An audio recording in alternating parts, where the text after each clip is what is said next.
Good morning, everyone. Depending on where you are, it's a little bit warmer than it has been over the last few days, and some spots have some rainfall moving through. We'll talk about that here in a moment. But looking at last week, where we've been in generally pretty good growing conditions across much of the state. It was warmer than normal over the majority. Typically from about 1 to as much as 4 degrees warmer than normal. That's the graphic here on the left. And in a change from what we have seen for almost all the growing season, where the northern part of the state has been relatively a little cooler than the south. We did a little bit of a flip-flop here over the last week, and the largest departures were in the north versus the south. So that is a change from a persistent pattern we've seen this year. Precipitation on the right-hand side here was highly variable.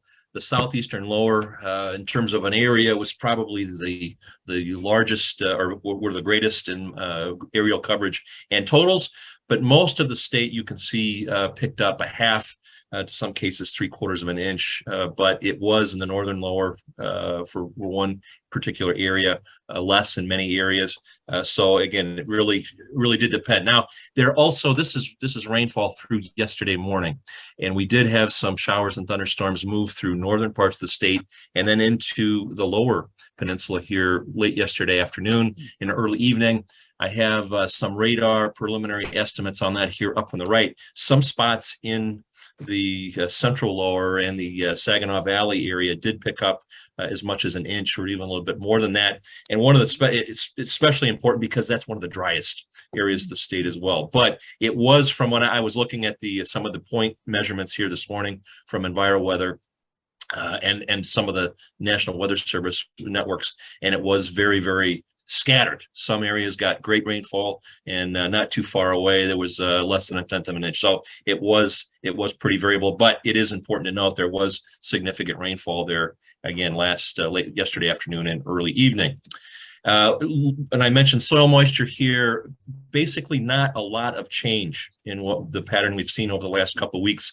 The left-hand side are soil moisture percentiles, with 100 being the wettest and 0 being the lowest here relative to history. This is the top 3 feet, and that pattern that we've seen recently, the drier conditions across eastern portions of lower Michigan, and then wetter as you move west. That reflects again some of the significant and in some cases heavy rainfall we have seen in western portions of lower Michigan, but quite a difference from west to east across lower Michigan. The Drought Monitor, this is actually a little bit old now. Again, last week's reflects conditions. You can still see from their perspective of the U.S. Drought Monitor, that area of central and east central lower Michigan is sort of the core of the driest areas. Some D1 or moderate drought conditions still there around Saginaw Valley, but the totals are a little bit, though, the area impacted certainly less than it was a few weeks ago. And again, that reflects some of the significant rainfall we've seen in western sections over the last month. Degree day totals, the pattern is still the same, even though we had a little bit different conditions this past week, but still looking at some minor deficits in the far north, a few calendar days behind normal there, to as much as a week ahead of normal calendar week in the far south. And we've seen that all growing season. That is, and it's not likely to change. We probably will end the season likely with the same general spatial pattern again. So surpluses in the south, maybe minor deficits in the north, depending on when we see first killing freeze. In the forecast, there's some, I think, fairly consistent themes here. The weather map this morning, you can see a couple major features that I'd like to point out. But one is this area of low pressure here over Wisconsin this morning, with a frontal boundary west to east through northern lower Michigan, and then another cool front back out into the far western Corn Belt. Behind that, all these blue H's here, that's another Canadian origin air mass, which is headed our way and actually already in northwestern portions of the state. That's going to be our primary weather, our dominating weather feature here for into the weekend.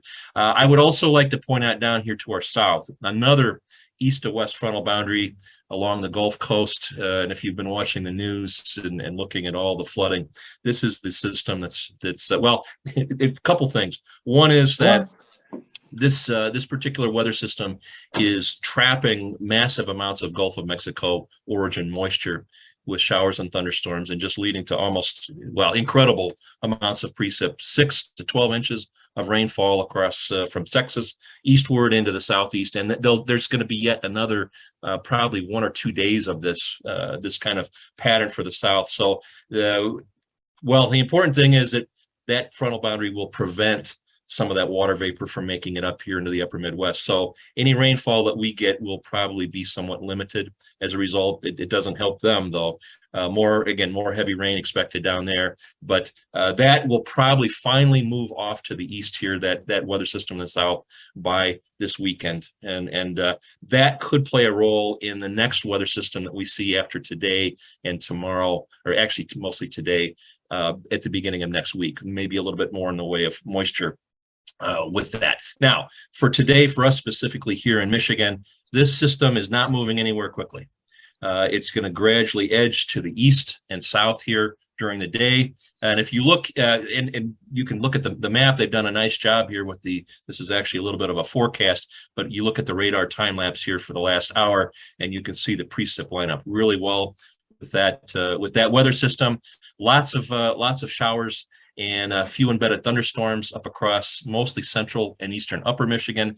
And then another area out here, this is at a fancy name, a mesoscale convective system, or MCS. It's a fancy term for a cluster of thunderstorms, but we see that across the Midwest many times in the warm season. Important thing to note is the time of the day. And this system, as it moves, it is moving east towards western lower Michigan. There probably will be some rain with this, but it likely, because of the time of the day, this is the most stable time of the day, we'll probably see weakening, a significant weakening, and it may not make it much further than the western side of the state. But we're not done with the threat of rainfall. There will still be another chance, even in the southern part of the state here later on today and this evening. Here's the weather map for this evening. Again, if you look at that low pressure system that was near north of Madison, now it moves over to Muskegon or so here, not very far. So a continuing chance for showers, some embedded thunder, not looking for anything widespread or heavy with this system. Most areas that see precipitation here over the next 12 to 24 hours, we're looking at a 1/4 of an inch or less, a little bit higher than that in eastern upper Michigan. I think that's where we will see the highest totals, maybe some 1/2 inch or better totals there. The other theme here, and I'll move in to tomorrow morning at 8 o'clock. You can see finally it looks like that system has cleared off. High pressure moving in from the west, but that's when we'll see our rainfall chances basically end from north to south or southeast across the state. And best coverage definitely north, and then decreasing as you go towards the Indiana and Ohio state lines. Probably only a 30 or 40% chance there. There will be areas that remain dry, I think, across the southern, especially the southern half or southern third of lower Michigan here. And then by Saturday, the still high pressure over the state. So what we're looking at after today, and today it will be noticeably cooler with clouds, and then with that Canadian air mass moving in. High temperatures today only in the mid and upper 70s in most areas. And then tomorrow, a couple degrees warmer than that, probably upper 70s to low 80s, continuing on Saturday. But the others, we'll see decreasing cloudiness, especially across lower Michigan tomorrow. And that sets a stage. Saturday looks like it's going to be a beautiful day. Fair, dry, sunny conditions. And then the next weather system I mentioned begins to approach. You can see some of that here on the map for Saturday morning. That comes later in the day on Sunday. So we'll see another chance for rainfall in western upper Michigan by late in the day on Sunday, and then spreading gradually towards the south and east overnight on Sunday into Monday. For most of us, the greatest chance for rainfall, I think, will probably be on Monday into Tuesday. And this one, as I mentioned before, will have more moisture associated with it. So I think the rainfall totals early next week will probably be more widespread than what we see today, and probably a little bit on a heavier side. But all of that said, if we look at the actual what's expected, how much potential for rainfall during the next week, most areas are still looking at a 1/4 to 1/2 an inch. So I think the overarching issue and point here, it's going to be another drier than normal week for most of us here looking at the totals. Greatest totals over eastern upper Michigan, and then you can see down in the far southwestern corner, maybe a little bit better. Today's rainfall, I mentioned, heaviest in the north, but the system next week, probably a reverse of that. We'll probably see the best chances for rainfall across southern portions of the state for next week. The other thing to note about next week is we will see also a noticeable increase in temperatures once again. It'll be noticeable on Sunday, but even more so on Monday and Tuesday, probably up back for most areas in the low to mid 80s for high temperatures, and then our min temps back up into the 60s. There'll also be a noticeable increase in humidity. It will certainly more than it's going to be over the next couple of days. So look for a return of warmth and muggy type conditions here for early next week. Potential evapotranspiration rates, given all of what we've talked about here, at or maybe a tad a little above normal for the end of August. Most of the totals you can see here in the ballpark, 1 inch to 1.1, maybe 1.15, but not too different from what we typically see for the last week of August. And looking in finally into the extended outlooks here, medium range, some consistency here. I think fairly good confidence in this outlook. You're going to see a definite theme over, and we're also going to look at the new long lead outlooks here as well. But notice here for our forecasted jet stream pattern, there's the big anchor ridge, which has been over North America, stuck here for much of the summer with all the heat wave conditions generally in locations to our west and south. But for this particular, for both the 6 to 10 day and 8 to 14 day time frame, notice it is the axis of the north-south axis of this is further to the east. It's really almost over the high plains, a little bit closer to the Great Lakes. The other thing to note is with this jet stream, the core of this flow here, which is so important in our day-to-day weather, it's shifted to the north. It's further away from us. And collectively, what that suggests is that we're going to probably go back to warmer than normal mean temperatures. I think a fairly high likelihood of that. You can see that in the upper right. And the 8 to 14 day, very, very similar to this, a little bit less in terms of the magnitude of the warming. But the other part of it is, notice there's a large area under that ridge, which is expecting below normal rainfall. And I think that's also a good bet. So the take home here unquestionably is looking at the medium range and the longer lead. It's pointing towards warmer and drier than normal weather here, especially for as we really get into the beginning, almost the end of the late summer, early fall. And of course, depending on the application, I think many people would probably take that scenario over some, but for some applications, for getting some late season forage growth, for example, it may be a little bit of a detriment depending on how much moisture is there. But for most of us, most folks are looking at maturation, dry down, that type of thing here towards the end of the season. The warm and dry is a pretty good one. It also gives us additional field work opportunities that some seasons we don't have. So overall, that scenario is probably somewhat positive news as we look ahead. Here's the new long lead, which was issued last Thursday by the Climate Prediction Center, and you can see many similarities. In this long lead outlook, it's important to note that La Nina is still alive despite efforts to kill it off and go back to neutral. And this would be, if it does, it is expected to continue through the upcoming fall and winter before maybe leaving us or dissipating by next spring. This would be the third consecutive Northern Hemisphere winter, which has happened before, but it's not very common. So we've had 3 La Nina events in a row. None of them have been particularly really strong.